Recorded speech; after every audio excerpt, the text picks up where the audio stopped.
The gentleman from Minnesota.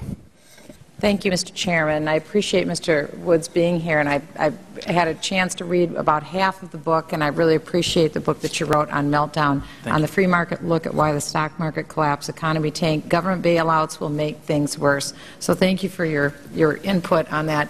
I enjoyed your statement. I've enjoyed your remarks. And I'm wondering, you had asked the question in your remarks, why is the Fed in panic mode over this bill? Why are they in panic mode over this bill? The gentleman from Texas, Mr. Paul. I thank you, Mr. Chairman.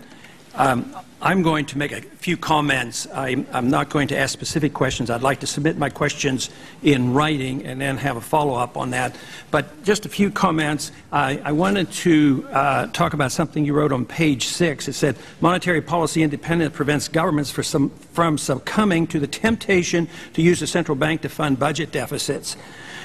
You know, I think we're already there, and that's one of my big contentions about what's happening, is that we have had license to spend, we borrow, then we don't have enough, and then the Federal Reserve has been politicized to the point where they do accommodate us, whether it's for the funding of wars or for the welfare state. And that's why I think we have to eventually get to the bottom of this. The Federal Reserve was designed, and their mandate was to make sure we have full employment, price stability, and stable interest rates. Well, in my lifetime, interest rates have been 21% and less than 1%, so they failed there.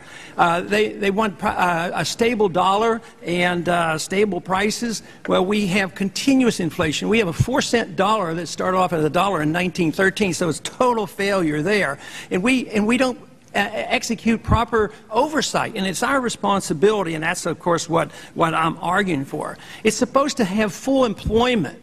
I mean, when you look at the free market calculation for unemployment, and even government statistics indicate unemployment now is 16 to 20%, and the Federal Reserve is arguing that they have to have more secrecy. This doesn't make any sense whatsoever. And more power, people are arguing we give more power to the Federal Reserve. What we need is more oversight and more transparency rather than more authority to the Federal Reserve.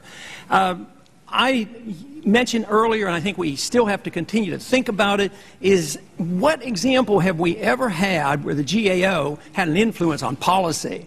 They are an independent agency of government, and they just don't influence policy, and I just don't believe that all of a sudden, because we have an audit, we as the Congress are going to be looking over the shoulder. That's not the intent of the bill whatsoever.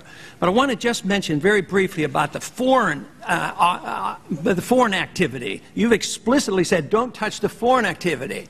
Well, the foreign activity is very important. Those are essentially treaties. You have agreements with other governments, other central banks. You commit funds, which is indirect taxation because you don't tax the people for it. You just print the money. And you make these deals and promises to interfere in markets. You're involved in the President's working group on financial markets. This we all must find out about. We have to know about this. This is our responsibility because ultimately it leads to what the dollar's worth. The Federal Reserve, if anything, they should be protecting the value of the dollar, not deliberately destroying the value of the dollar. These are essentially treaties. The same way, when you create money out of thin air to subsidize something or bail somebody out, you've assumed the authorization, the appropriation process. We're derelict in our duties as members of Congress to allow this to happen. It's a government unto itself. So I am going to follow up. I'm going to put this in writing, and hopefully I can get some answers. And I yield back the balance of my time. Mr. Paul has a devoted follower either in or near my congressional district named Brian D'Amico, who regularly calls me about this. And second, I'm delighted to hear the emerging consensus of both sides of the aisle that this ought to be done as part of reg reform. Mr. Paul and I have had that, Dr. Paul and I have had that discussion a number of times. Mr. Sherman from California is recognized for 5 minutes. Nobody in my district thinks that the Fed has done such a wonderful job of running the economy that we should continue to cloak them in secrecy for the purpose of protecting them from second-guessing.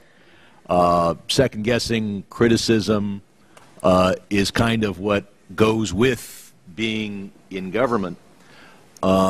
Its report, whenever it comes out, whenever it comes out, is going to be a judgment about whether the Fed is doing the right thing, moving in the right direction on monetary policy, whether its basis for that is appropriate. But doesn't Congress already have the authority with all the reports and everything else, and the chairman comes to testify us a couple times a year? We have that authority right now to, if you will, second guess what the Fed is doing. Don't we have that? Don't we have that authority and the responsibility to second guess Congress, second guess the Fed at this point?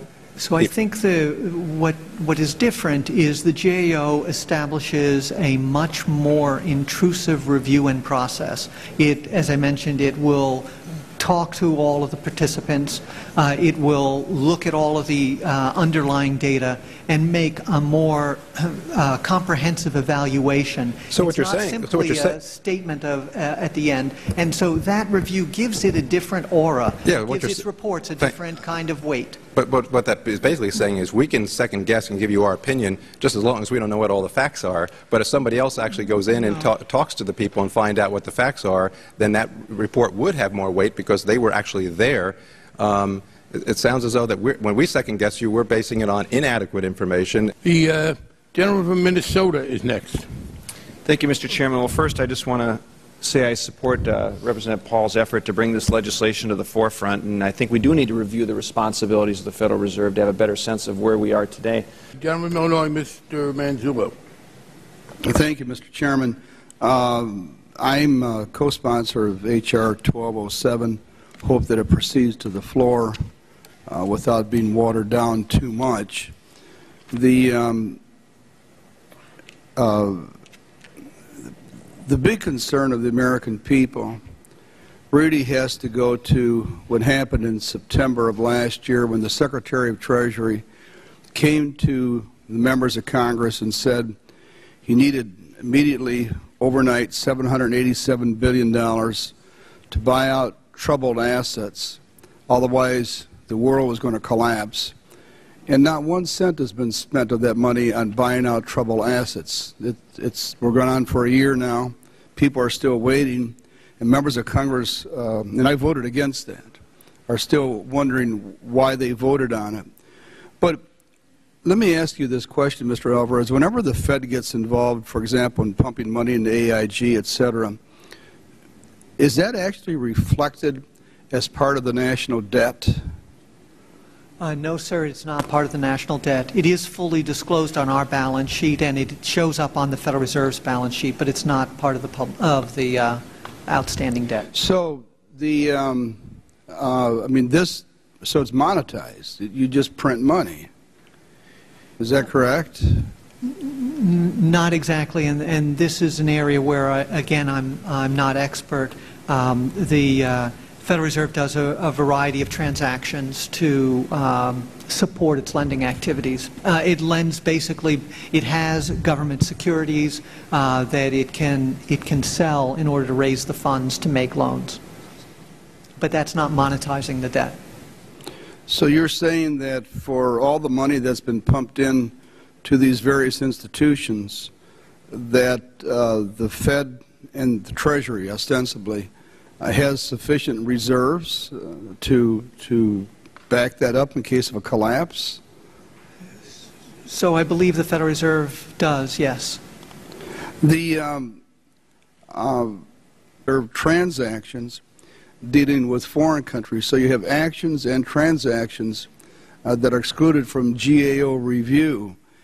GAO review.